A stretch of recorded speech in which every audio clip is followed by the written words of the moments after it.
जय माता दी। हर हर महादेव। चंद्र को धारण करके शिव शंकर ने कह दिया, सुनो चंद्रदेव, आज शुक्ल पक्ष की द्वितीया तिथि है, जिस दिन मैंने आपको अपने मस्तक पर धारण किया है। जो भी शुक्ल पक्ष की द्वितीया तिथि को चंद्र का दर्शन करेगा, उसकी जिंदगी में कभी रोग कष्ट से वह ग्रसित नहीं होगा। गुरुजी ने कहा, हम पहले भी कथा में कहे हैं और आज भी कह रहे हैं, जिसकी लीवर किडनी, जिसकी काया बेकार हो रही हो, चमड़ी सफेद पड़ रही हो, काले काले छंटे पड़ रहे हो, सर्वे जैसी बीमारी हो चुकी हो, कैंसर जैसा रोग हो गया हो, बड़े से बड़ा रोग, अगर किडनी लीवर कितना भी बेकार से बेकार हो गया हो, को शुक्ल पक्ष की द्वितीया चंद्रमा पर चंद्रमा का दर्शन जरूर करना चाहिए। और शुक्ल पक्ष की द्वितीया चंद्रमा का दर्शन करने से शाम के समय प्रदोष काल में, प्रदोष काल का सबको मालूम ही होगा, सूर्य अस्त होता है। सूर्य जब डूबता है के 43 मिनट पहले से सूर्य डूब जाए और उसके 43 मिनट तक की बाद में, कितने मिनट पहले,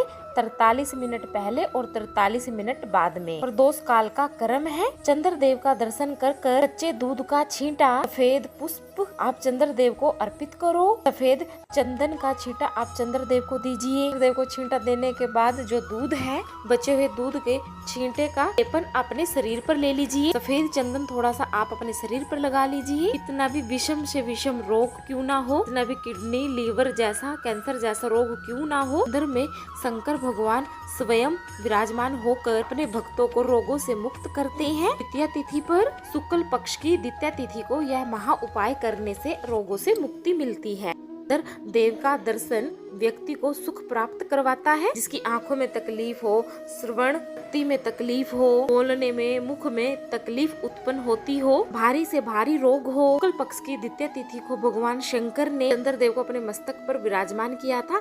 तभी से बैसाख के महीने में बाबा शिव को जो चढ़ाया जाता है और असम एवं फल हम प्राप्त कर लेते हैं। मंदार और समी ने दोनों ने मिलकर भगवान शिव की आराधना करी और देव आदि महादेव ने वर दे दिया, सुनो समी और सुनो मंदार, यदि कोई भूल से भी आक की पत्ती, आक का पुष्प मुझे अर्पित कर देगा, सुनो मंदार सुनो समी, यदि कोई भूल से भी आक की पत्ती, आक का पुष्प मुझे अर्पित कर देगा, उसको हजारों असम यज्ञ के स्नान का जो पुण्य है वह एक क्षण में प्राप्त होता है। हजारों असम यज्ञ का पुण्य एक क्षण में ही प्राप्त हो जाता है। ये मंदार, ये समी, जिन्हें का समी के पत्ते भी तुम लोगों ने देखे होंगे, मंदार का पुष्प भी आप लोगों ने देखा होगा। अब जो समी की जो पत्ती होती है, उस समी की पत्ती को भगवान देव आदि महादेव पर चढ़ाने से समी की जो पत्ती होती है, समी की पत्ती को चढ़ाने का एक नियम भी होता है। थोड़ा सावधानी से सुनना इस नियम को, जो आपके जीवन को सार्थक बना देगी। सारा श्रृंगार महादेव आदि महादेव का हो जाए, बहुत ध्यान से सुनना। पत्ती, समी की जो पत्ती होती है, उस समी की पत्ती को कब और कैसे कहाँ पर चढ़ाना चाहिए और समी की पत्ती का फल क्या होता है, वह भी आप समझ लीजिए। संपूर्ण श्रृंगार भगवान का हो जाए, संपूर्ण श्रृंगार जब देव आदि महादेव को समी का पत्ता चढ़ाया जाता है, चढ़ाते हैं जब आपने संपूर्ण जलाधारी को हाथ से अच्छे से साफ कर दिया हो, शिवलिंग पर जल चढ़ा दिया हो, शिवलिंग का पूरा श्रृंगार आपने कर दिया हो, संपूर्ण श्रृंगार आदि देव महादेव ने का कर दिया हो, बाबा को चंदन का लेपन, अबीर, गुलाल, अक्षत, बेल पत्तर, धतूरा,